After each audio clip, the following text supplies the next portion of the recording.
Tonight on Nova. Hurtling around the track at white-hot speed, the Indy racer knows that even the tiniest mistake could be fatal. If you drive with courage, you'll drive into the wall. But can they safely engineer a better, faster car? How fast is fast enough? At 220 miles per hour, you're traveling over a football field a second. The stakes are high for both driver and machine as racers push the limits of speed in their fast cars.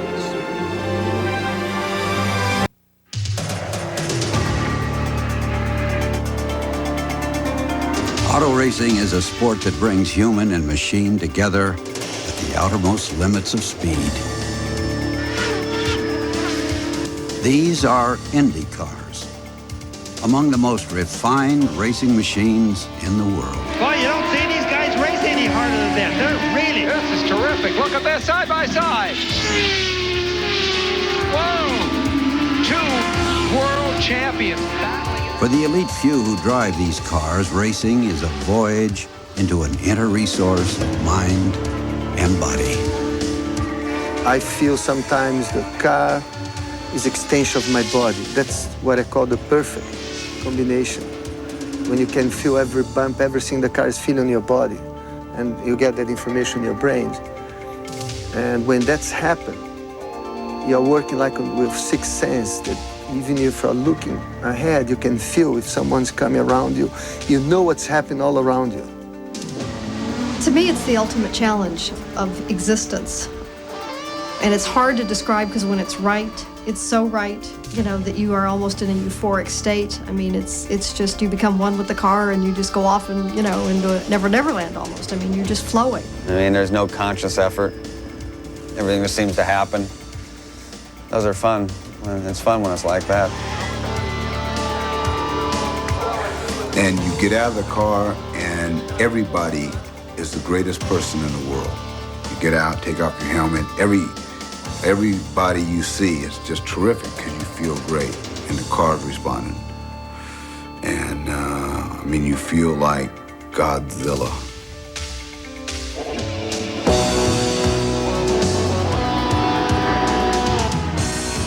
In 1992, driver Bobby Rahal had one of the best seasons of his career.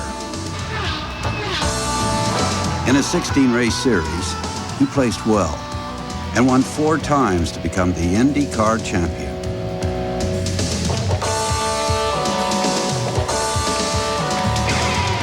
But Rahal wanted more.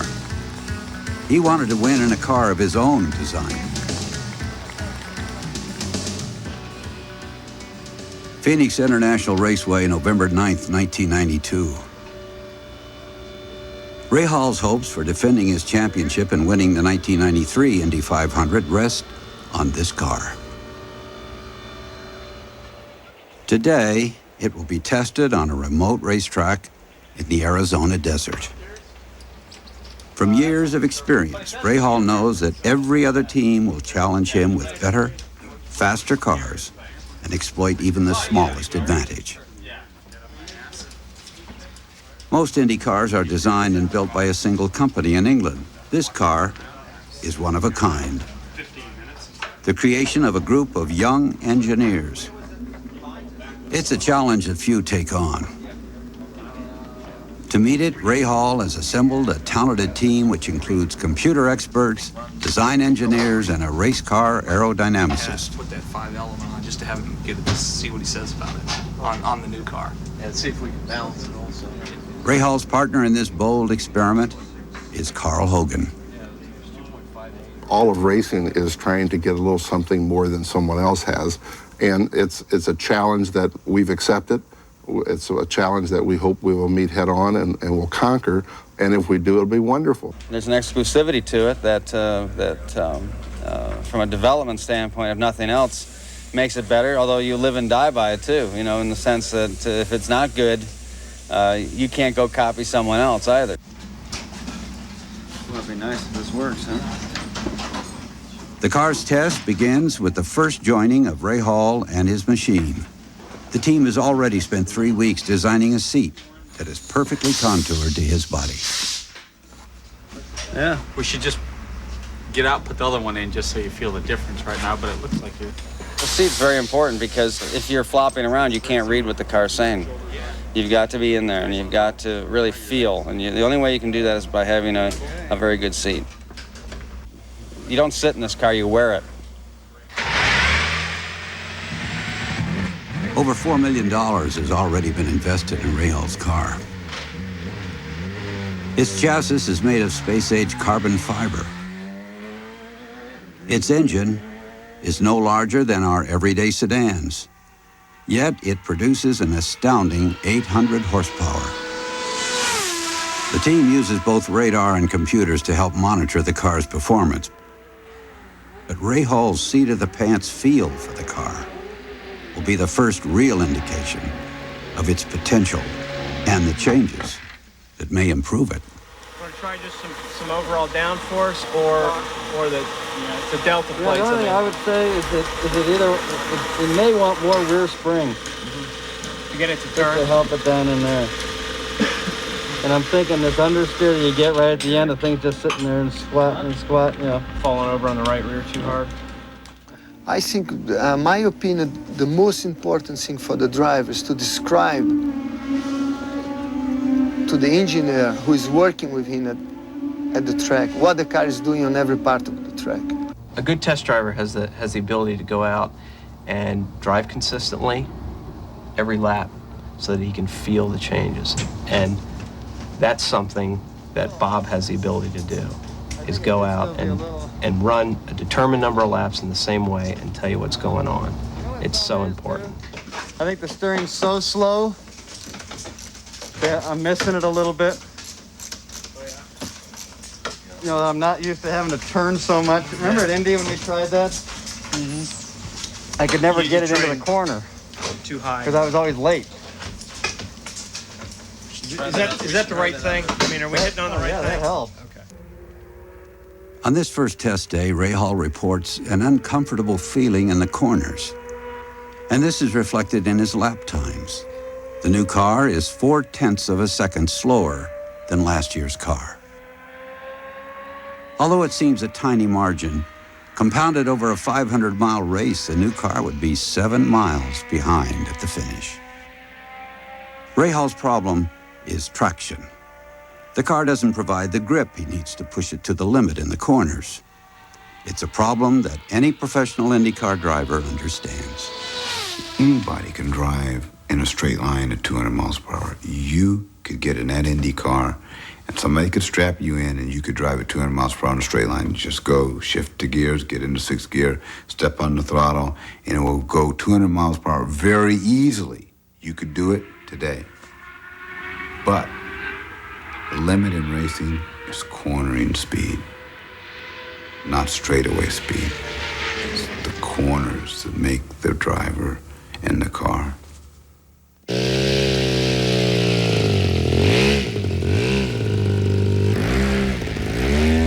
The solution to cornering speed came from an unexpected source.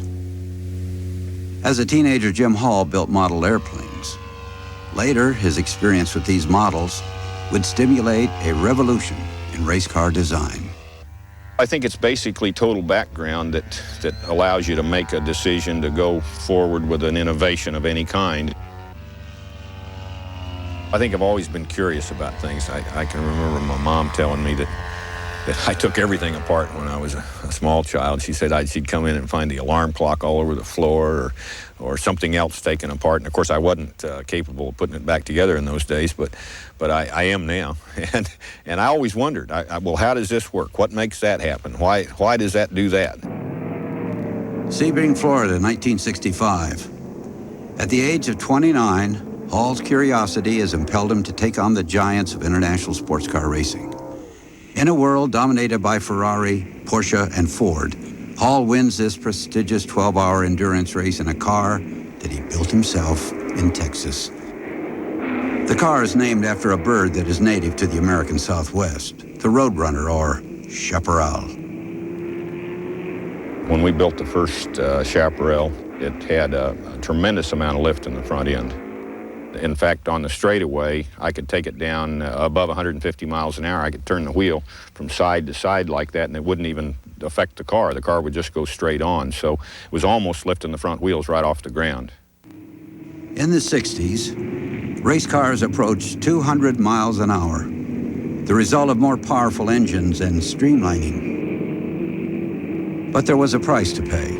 In their quest for speed, the designers had shaped their cars like wings, a shape that made them dangerously unstable. The cars were built low to the ground and flat on the bottom. And in so doing, they created lift, because when you got a flat surface on the bottom and a curved surface on the top, the air has to go farther over the top and therefore lower pressure, and the car lifts. And I guess the engineers at the time basically accepted that that was fact. That was the way life was going to be. But not for Jim Hall. In 1966, he introduced a new Chaparral, one with a wing. Look at Jim Hall, moving past Bruce McLaren and taking the lead in the race for the first time today. Boy, he's got him, that's for sure. The Chaparral's performance was brilliant, especially its ability to corner faster than other cars. Let's see if Hall can hold it. Boy, he sure is holding it. He's pulling away from Bruce. Look at that. What you're trying to accomplish is to load the car down into the ground so with the aerodynamic force, so that the adhesion that the tires have is greater than it would have just from the weight of the car. And that allows you to corner and stop more quickly, because you've just got more friction with the ground. Hall's idea was elegantly simple.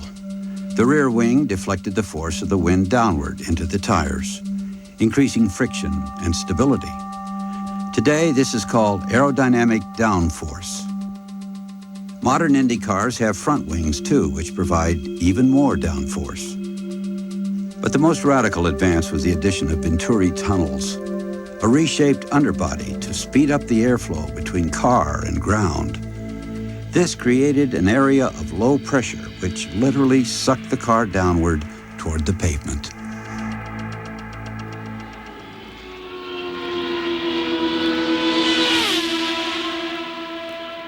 In high-speed corners, a modern Indy car develops over 2 tons of downforce.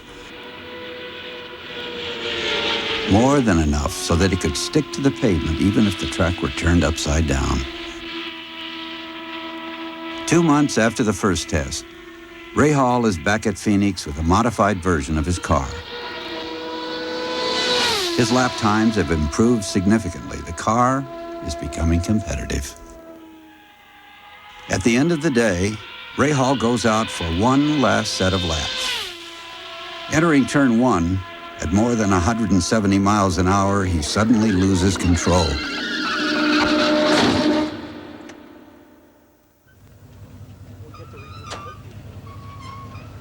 Bobby's a bit sore in the shins and not very happy probably with himself, but you know, I guess just reached the limit of the car, and unfortunately the back end stepped out on it. You know, that stuff does happen, and we'll let him have one now and then. Make sure he's pushing it to the limit. Oh, it just snapped. Got away from me. It's happened before, but although I must say it didn't give you a lot of warning. You know, it was 1 second it was good, and a split second later it was gone. We attributed that to a change we made, but same token, you'd like to think that the thing wasn't that. You'd like to build some forgiveness into it, I think, you know. Ray Hall's problem is the most dangerous kind of instability that a driver can face. A car that is loose. Without warning, the rear swerves out and the car spins uncontrollably. This is triggered by a lack of grip in the rear tires.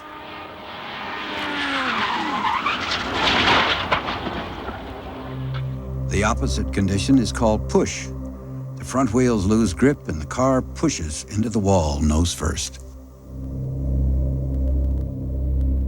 What you like in a race car is for it to go through the corner without the tail sliding too much or without the front pushing off too much. So it requires a balance of forces between the front and the rear tires. A car can be balanced by adjusting its wings. Tilting the front wing, for example, increases downforce and traction on the front tires. Tilting the rear wing increases the grip of the rear tires. The trick is to fine-tune the wing settings to balance the grip front and rear. When the car is doing everything it's supposed to do, aerodynamically and all the works, then you drive through a corner and it's doing what you want. I mean, it's all yeses, yes, yes, yes. It's responding to your will.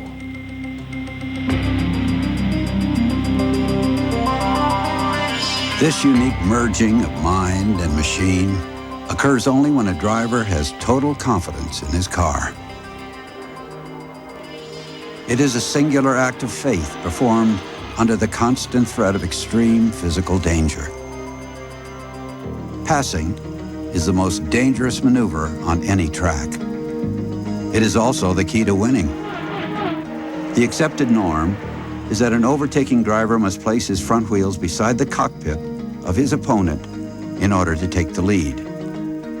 And they must often accomplish this maneuver in a corner where their car is at its most precarious point of balance, and the driver is under extreme physical stress. On high-speed tracks, once every 10 seconds, a driver endures cornering loads of almost 4 Gs, 4 times the force of gravity. Our heartbeat goes up to 180 beats per minute when you're driving fast. And to be able to concentrate, to focus, when you're physically tired, the last hour of the race, it requires like an athlete. People don't realize most of the racing drivers are like a marathon runner. Yeah, those numbers are looking real good. Real good, nice and steady.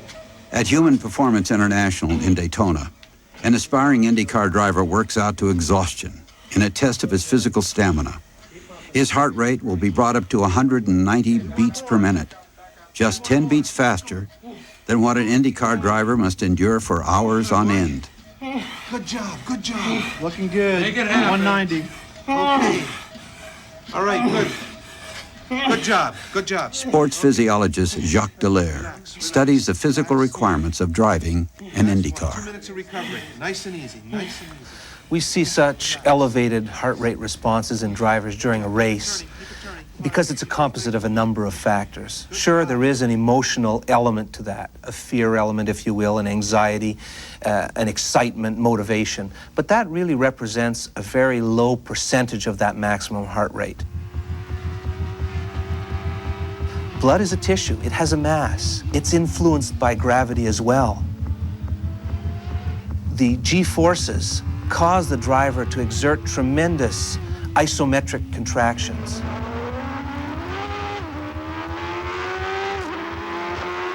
The breath holding that takes place in bracing, going into a corner under heavy braking, the high heat load under which they must work. Drivers can lose as much as 1 to 1.5 liters of fluid per hour in a race car. All of these factors influence in a negative way the return of blood to the heart. Because the body has to compensate for that low output by the heart, it spins up the system and says, beat faster, we need more. So the heart rate goes up, maintains the blood volume necessary to do all that physical work. It's a lot more physically demanding than most people appreciate.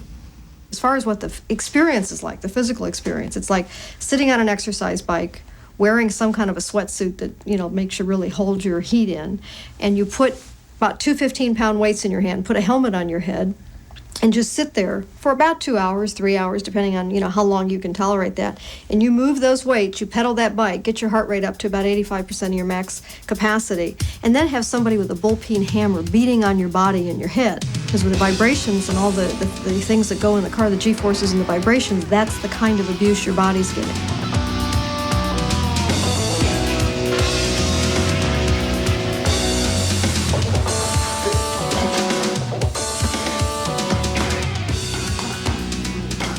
The Garden City Boxing Gym, San Jose, California. With the racing season about to begin, Willie T. Ribbs trains for the mental and physical demands of competition. To be a great fighter, I think you have to have a controlled aggressiveness, and that's the same with being a racing driver. I think you have to pick your spots in boxing to be able to win, and you have to pick your spots in racing to be able to pass. You have to, at the exact right moment, you gotta go by a guy before you get to the corner. That's picking your spots. Or if he starts to slip a little bit, you get up underneath him. I mean, it's all split-second movement. And it's the same with boxing. Racing is really this blend, this mix of total aggression, brute force, energy. I mean, everything imaginable in that category or that side of the scale, mixed with finesse and precision and concentration and a real touch and feel. Lynn, we're going to measure the magnitude of... So first you have to fine-tune the ability to be able to coordinate your vision and your physical reaction to things and do that quickly and smoothly with split-second timing and precision. And then the ability to react to the unexpected. 23, total error, 27. For a race driver, one mental quality is essential above all others. An accuracy of timing that may be unequaled in any other sport. 23. Lynn St. James works with sports psychologist Dan Marisi to improve her timing skills. 25. In this test, Lynn must hit a button at the exact moment when the lights reach the end of the track. The accuracy that is necessary in racing is so refined that it's measured in milliseconds, 1/1000th of a second. Timing is critical in any activity or sport. Even in the world of business, timing is critical. When you're going at speed, 200 miles an hour, 220, 230 miles an hour, timing becomes even more critical. At 220 miles per hour, you're traveling over a football field a second. Over a football field a second. So in a split second, I mean, by the time you've made a reaction with the steering wheel, you've gone 50 yards or more. March 21st, 1993. Surfers Paradise, Australia. All right, the field comes into alignment now. The first race of the IndyCar season is about to begin. The green flag comes out. This is the first of 3 races that lead to the big test at Indianapolis. Here, Ray Hall and his new car are joined for the first time in competition. On this course, temporarily laid out over city streets, the car finishes in 6th place. A good result for its first time out.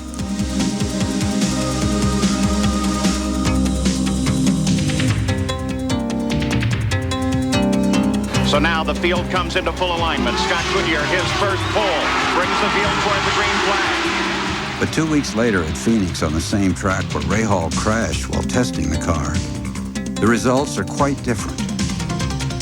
Ray Hall goes a lap down to the leaders very early on in this fight. Let it be remembered that Ray Hall, right there in the center of your screen, we're on board with him now, won this race last year, and his success on the 1 mile ovals was the centerpiece of his championship effort. He is not doing well here today, and this is going to imperil his chances for defending his championship. After only 29 laps, Ray Hall's car has become so loose that he is in danger of hitting the wall.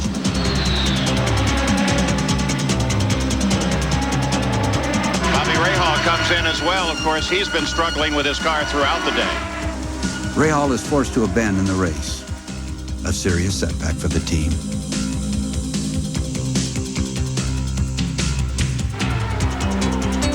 Two weeks later, it's Long Beach, California. On a race course similar to the one in Australia, the car reveals its true potential for the first time. This is turning into an outstanding performance for Ray Hall. Suddenly, as you said, he's menacing for 3rd. We did some good testing after Phoenix, and we started to get some feedback that started to tell us a little bit about the car. And then Long Beach, I think the whole weekend, we each day we made progress and we could see it, and we started to feel good inside that we were starting to do something right. And Bobby drove a beautiful race, and we had good pit stops, we had good strategy. During the last laps of the race, Rahal moves into second place. The team knows that the car has made a big step forward. Went from the low as low at Phoenix to pretty good high at Long Beach. If nothing else, it just shows the intricacies and the sophistication involved and how the smallest things can make the biggest differences. And all this is shown this month, I think, in my estimation, is that while there are some very good things about the car, there are some things that aren't very good.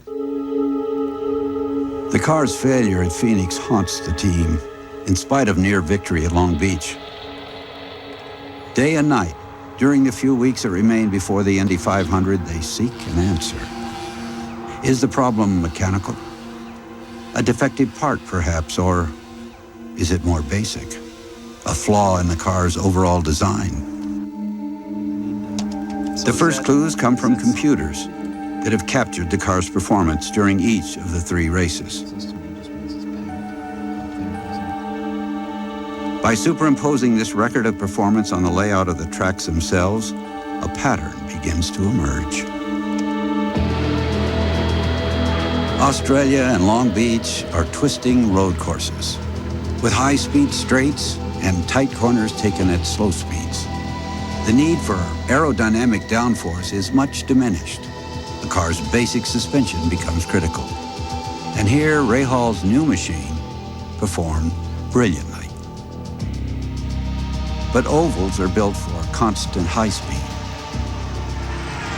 In the corners, a car must produce enough balanced downforce to maintain its traction and stay on the course. And this is where Rahal's car may be failing. After this month, and after Phoenix, I think you would say, I think we got a pretty good road racing car, but I don't think we have a very good high-speed car, and we need to address that issue. To help solve the problem, aerodynamicist Gary Grossenbacher has designed a rear wing that he hopes will increase downforce at Indy. With little time left before the Indy 500, the wing is tested at Ohio State University's wind tunnel.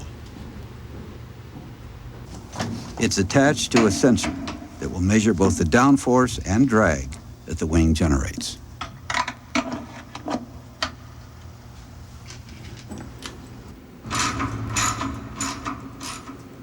Giant fans at one end of the wind tunnel produce an airflow of 150 miles an hour. Not quite up to the speeds at Indy, but fast enough to evaluate the wing's performance.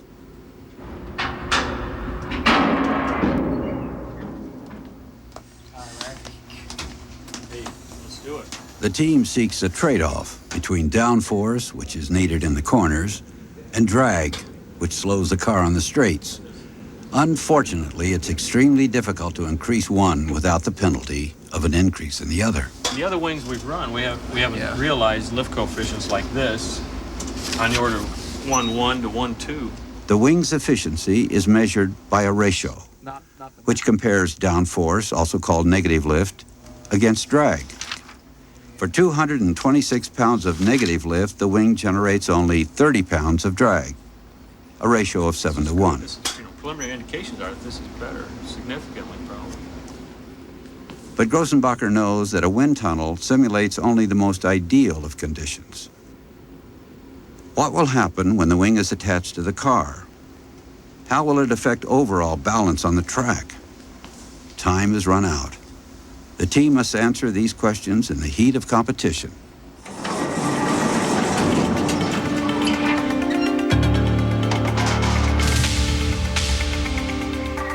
Gasoline Alley at the Indianapolis Motor Speedway. Working for a month, Rahal's team has practically produced a whole new car, which they hope will solve the problems experienced at Phoenix. Its underbody has been shaped to correct the car's dangerous instability. A new rear wing and a revised front wing complete the aerodynamic package. Grossenbacher is anxious to find out how these changes will perform on the track. Rahal's top speed at the end of the long straight is good, 232 miles an hour. so aerodynamic drag has been reduced.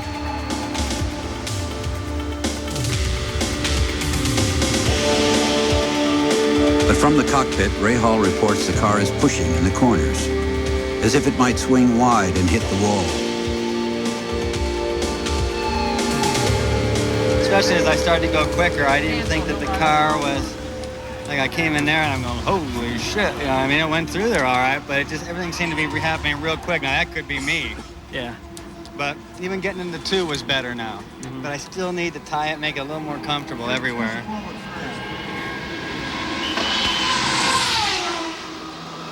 Those are some pretty big lifts, really. Look at in the 3, the wobble.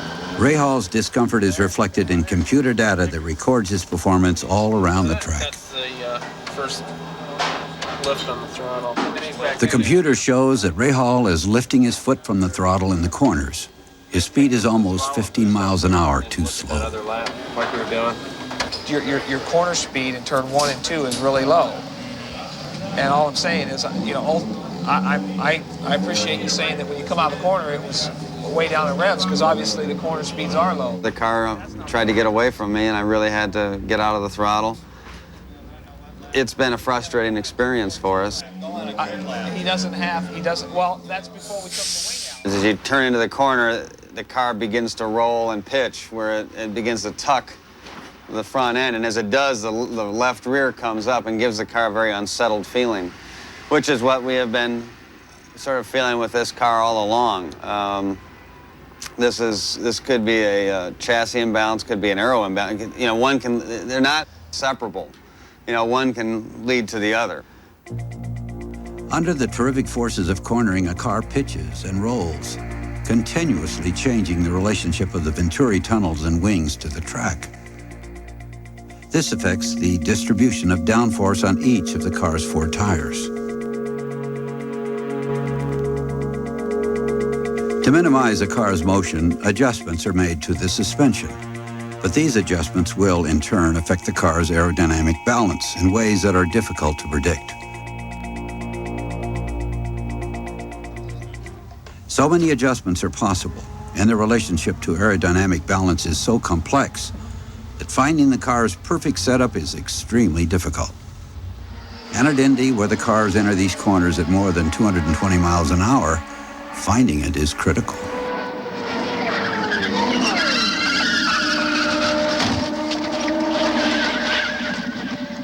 Well, I've been told that, particularly in driving an Indy car, that if you drive with courage, you'll drive into the wall. You have to really feel what the car's doing, and you have to really be in tune with the car. When the car's right, the car's easy to drive. But when that car is wrong, and I mean 100,000ths of an inch wrong, I mean 2 degrees wrong in the wings or something, right? When the car is wrong, then it's going to be very evil. Thursday, May 13th. After struggling all week, Rahal's team finds the elusive balance he needs to drive fast. In the cool at the end of the day, he turns 1 golden lap at 220.5 miles an hour. We felt we had made progress and that the car was beginning to respond to things. Just because of the bottoming in 3 mostly? Oh, that red car, yeah. You know, you do one thing and you get an effect, and it's a positive effect. We were running competitively with what other people could run in the main. We're into the real fine-tuning now. We're in that window that we need to be in. And I mean, yesterday to today, we picked up a little over 2 miles an hour with some very small changes. And so from there, hopefully the next 3-4 miles an hour is the same thing, just small changes. But the temperature rises on Friday, the day before qualifying. In the heat, the car reveals an evil side of her nature once again. Rahal struggles to achieve 216 miles an hour. Rahal 214. Friday, weather changes, what have you, different story. You know, the car all of a sudden doesn't respond to what we did the previous day. It doesn't, you know, do what we think it's going to do. On a cooler day, we seem to be able to dial the car in pretty good. We get pretty good grip, we get pretty good downforce.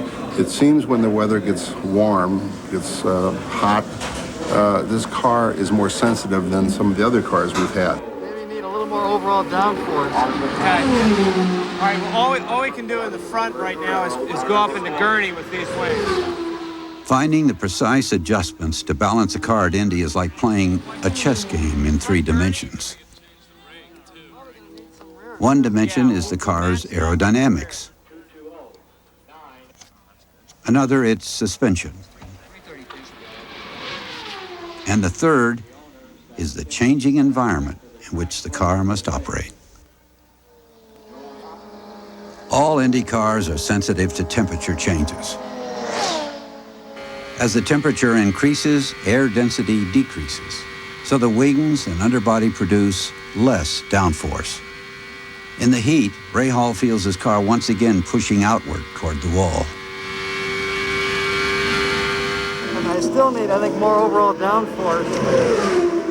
This is the last day of testing before qualifying. The situation is now critical. It's very inconsistent. He doesn't really have the confidence to just drive it into the corner. He doesn't know where he's going to end up with it. It depends on the day.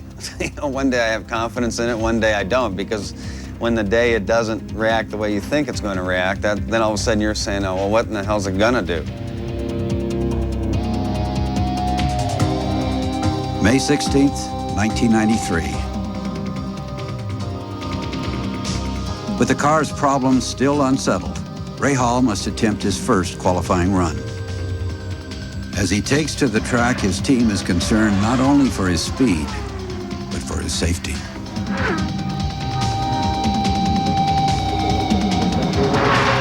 He qualifies in 25th place out of 33 cars that will be allowed to race.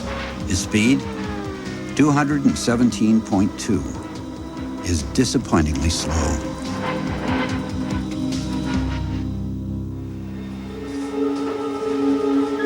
During the next week of practice, the solution to the car's problems continues to elude the team.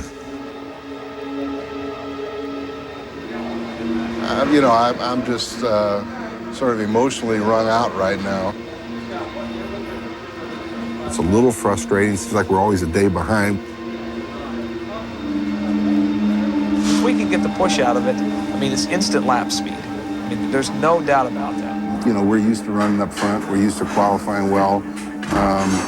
And right now, it's very frustrating and maybe even somewhat embarrassing, truthfully.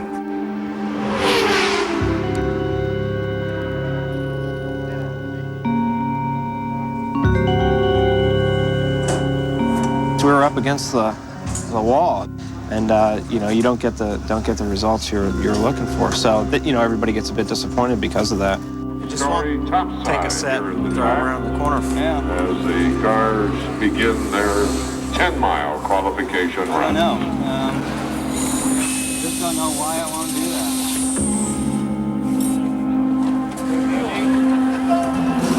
I don't know why I want to do that. It has been a very difficult month. I can't tell you how many nights I've awakened at 3 in the morning wondering, thinking, what is it? What is it looking for? In the waning night hours, the car is completely torn down in a futile search for a broken part that might explain its deviant personality. The mechanics name her Sybil because of her changing temperament. Stable and poised for a few laps, only to turn dangerously inconsistent on the next. Over 220 miles an hour. The last day of qualifying. 33 cars will be allowed to race, and 33 cars have now qualified, with several yet to go. Rahal is in last place. If just one car beats his speed, he'll be out of the race. 6 cars try, 6 cars fail in the last hour before the track closes. His slot in the race now seems secure. But now driver Eddie Cheever begins his qualifying run. Cheever is Rahal's most formidable opponent. He is experienced and courageous. And in this last-ditch effort, he is determined to qualify. Cheever presses to the limit.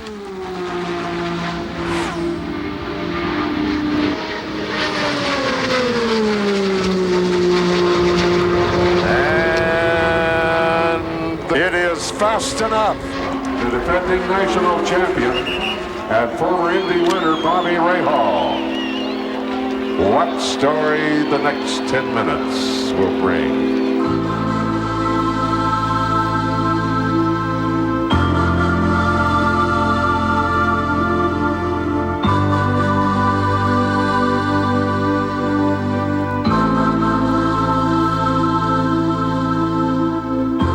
Uncertain about his car's performance, Rahal must once again attempt to qualify. The morning has been overcast and cool, but now, as Rahal takes to the track, the clouds thin and the temperature rises. This will be the last qualifying attempt. Rahal will have 4 timed laps to average better than 217.23 miles an hour. Rahal's first lap is 217.36, just fast enough.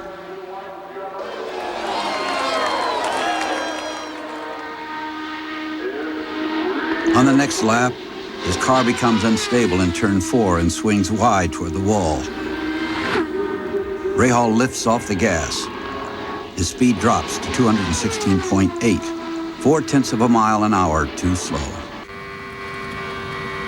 On the last 2 laps, he struggles to make up the difference. Now for the complete story on Bobby Rahal. 4th lap, back up to 216, but it's too slow. He is not in the start. Bobby Rahal is out of the race.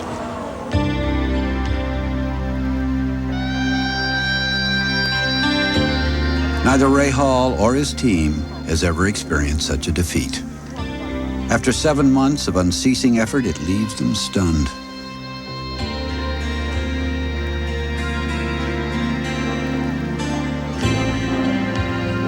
In this moment of humiliation, rival consoles rival. Beneath the veneer of fierce competition, these are comrades in arms. Seconds from the worst defeat in his racing career, Rahal chokes back his emotion to present a trackside interview. It's going to be an odd Memorial Day for me, not being in this race, but we'll be back next year. It's going around, you know, you saw the people in the stands clapping, and that's what makes this place so special, the fans. So I'd like to thank them for backing us this month, and we'll go get them again.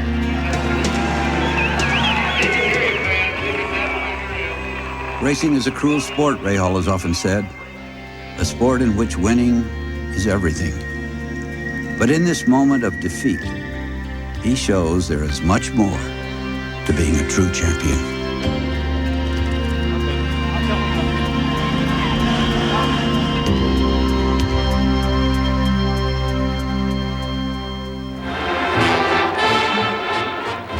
Memorial Day weekend, 1993. The 77th running of the Indianapolis 500.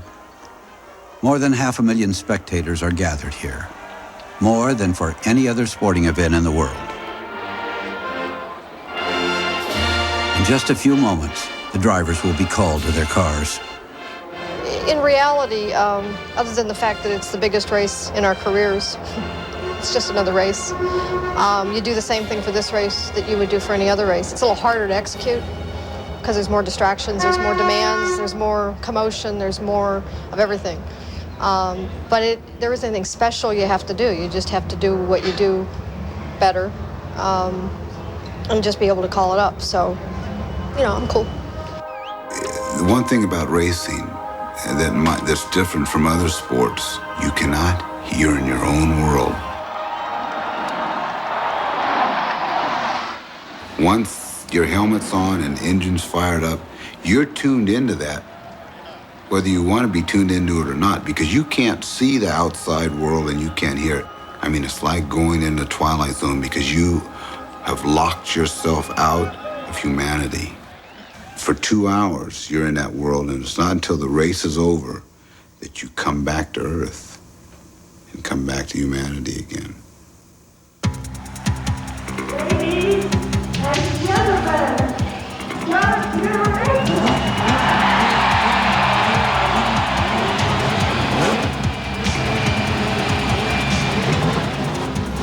I do a mentalization, visualization before the race. That's to clear the mind of everything else that you have before you drive the car. I think you cannot see the photography, you cannot see the press around you. You have to be blind at that time. I try to visualize things that has to happen, because I think our brains work as a computer. If you project the image before, when things happen, you already know that they are going to happen. You're not behind, you're on top of the situation. We're just about ready to go. Here they come through turn 4. They're lined up perfectly. The crowd roars. They stand. The engine... Emerson Fittipaldi begins the race cautiously, allowing other drivers to sprint into the lead. He runs in 7th place.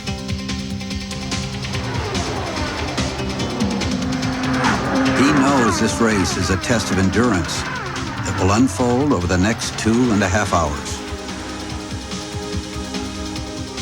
Well, in other sports, you always get a chance to have some kind of a timeout or a chance to recover. In racing, there is none of that. There's no chance for recovery. There's no chance to kind of gather your wits about you, so it's incredibly intense. Lyn St. James stops in the pits for fuel and tires. A little over halfway through the race, she is running in the middle of the pack in a solid 17th place.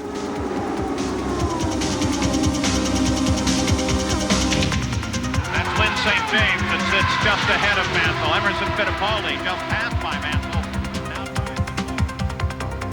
With 50 laps now remaining, Fittipaldi moves forward to duel with the leaders. Fittipaldi inches up on Scott Brayton.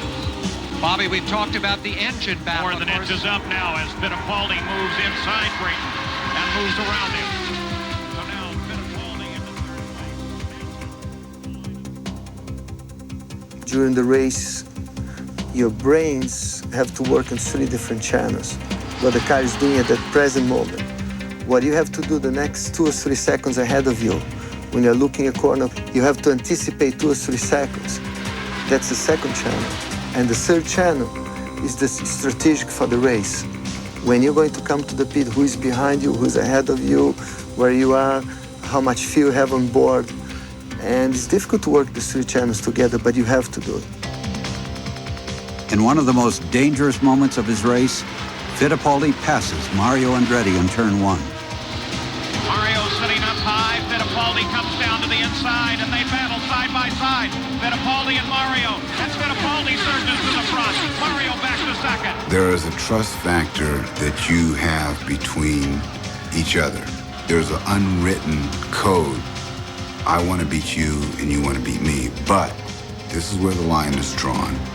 In that respect, you can call it a bond. You definitely do not go to harm each other. At all. At all. Not going to be a cakewalk for Nigel, though.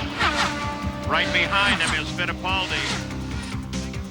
With only 20 laps to go, Nigel Mansell leads, but Fittipaldi is second. We'll stay with you now. Remain 20 laps. They've just completed the 180th. 50 miles to go in the Indy 500. Racing, it takes 100% of everything that you've got to work with.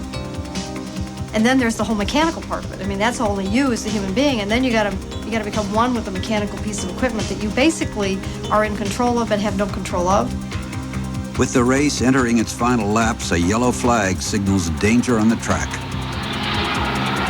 Yellow once again. The yellow light has winked on, apparently for Lyn St. James.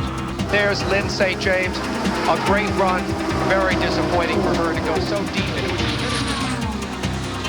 About the time you think you got your act together, something will go wrong, guarantee, and will throw you a curve.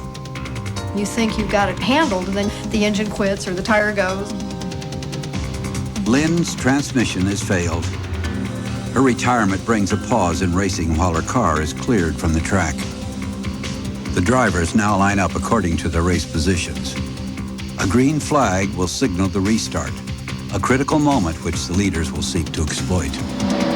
This restart, it'll be critical. And here they come, the green flag flies. We are back to racing, and Emerson Fittipaldi makes a move on Nigel Mansell. He's got him going into one, but Leonike is also right there. Oh, they went side by side, and Mansell fell all the way back to third place, Gary. We got him coming right at you. When I took the lead, I knew everything I had to do from the time I would start putting the power down in turn 3 to pull away from that. It has to be perfect. I could not miss a gear. I had to put it at the right time. And I think all my intuition, all my anticipation was focus. The white flag is out. One more lap to go for Emerson Fittipaldi. Half a lap to go. The fans on their feet waving to Emerson Fittipaldi. Smoothly down to the right line, out to the wall, heading to turn 4 for the final time. Emerson Fittipaldi, he's coming through 4. He's smooth as glass. He heads to the start-finish line, the checkered flag. Emerson Fittipaldi takes the checkered flag and wins the 77th running of the Indianapolis 500. What a race won this afternoon by Emerson Fittipaldi. I did the quickest lap 2 laps before the end. That showed how much I had everything on my surface, on my feeling, and was great. I think that was the best I had done for many, many years of racing. And I think all my intuition, all my anticipation was focus. With all that pressure I had, be leading into the last 20 laps, a lot of pressure in anybody. Any human being would be a lot of pressure there. For Lynn St. James, the race is a victory in spite of her car's failure. By lap 176, she had climbed to 15th place, a performance that shows she has what it takes to race with the best drivers in the world. Willie T. Ribbs finished 21st, but for him, this is just the beginning. He'll be back next year, and with more experience, he looks forward to climbing to the top.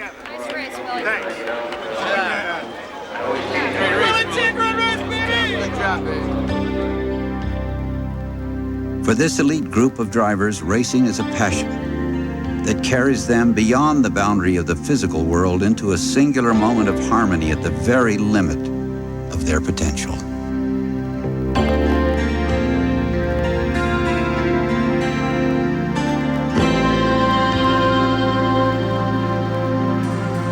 By the end of the '93 season, Bobby Rahal placed 4th in championship points, a remarkable recovery from his defeat at Indy. For the moment, Rahal has abandoned the dream of building his own car, but his quest continues. Just a month after the series ends, the team secretly tests a new engine. It is an irony that a sport that seems so fierce may demand the most delicate touch. That a contest that seems so individual cannot be won without the enduring effort of so many others. That as our machines evolve, they may push us yet to a new realization of our own human potential.